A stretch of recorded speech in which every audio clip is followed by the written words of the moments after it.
talking a bit about what you mean by this holistic approach and what is resilience, and is there any connection between resilience and the issue of cost and competition? Okay, sure. Yeah, let's cover a few of those bases. First, yes, at the time I arrived at the FERC, I was sworn in on December 7th. Yes, my first day, a date which will live in infamy.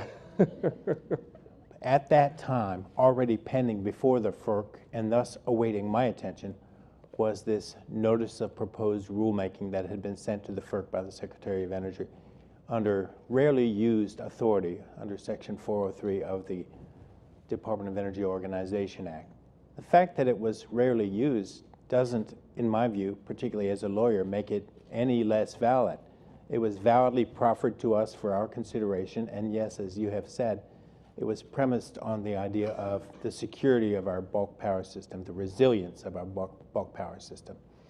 And although under the legal standards that apply to the FERC's processing of such a proposal, we were unable to accept it in the form that it was given to us, and our actions, our official action on it, reflected that view. All 5 of us commissioners at the FERC voted that we could not accept it in its form, but we did acknowledge and in fact embrace the concept of resilience as something that really does cry out for attention. And so we initiated our own proceeding to address that, and that proceeding is underway now. We have invited comment from all of industry and other stakeholders as to whether there are attributes to resilience that we should recognize among different types of electric resources, and if so, what should be the treatment of those resources for purposes of providing compensation to them. Well, and I mean, how do you think that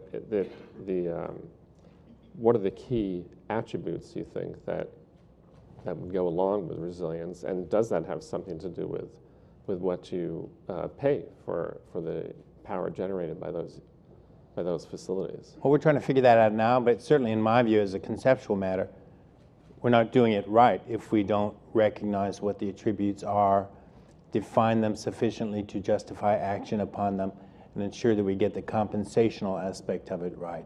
And this is not unique to resilience attributes.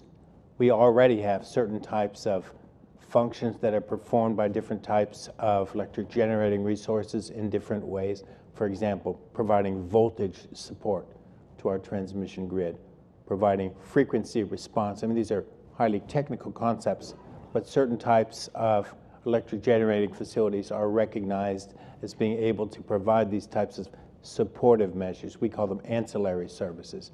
The services that are not pure transmission and are not pure generation in the customary sense, but do help to keep our grid functioning well. And those attributes are recognized in official FERC policy and are compensated accordingly.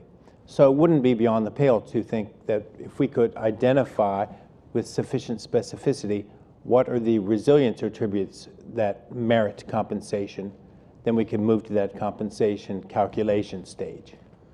But they wouldn't necessarily be, say, 90 days fuel supply on They would not necessarily be, that's right. Now because I think a lot of people, especially people who are skeptical about the future of coal plants, think that this is sort of a solution in search of a problem, and I was wondering whether you share that view. I wouldn't describe it as a solution in search of a problem. I do think that the spate of extreme weather events we've had over the past several years have given us a lot of data and ability to study exactly how our grid performed, with a particular eye towards seeing whether there are certain types of generating resources that did better than others, that were more reliable than others during those very challenging operational circumstances. So we are going through that now. This is started with the polar vortex a couple of years ago, and then the more recent so-called bomb cyclone weather events of 2017 and 2018.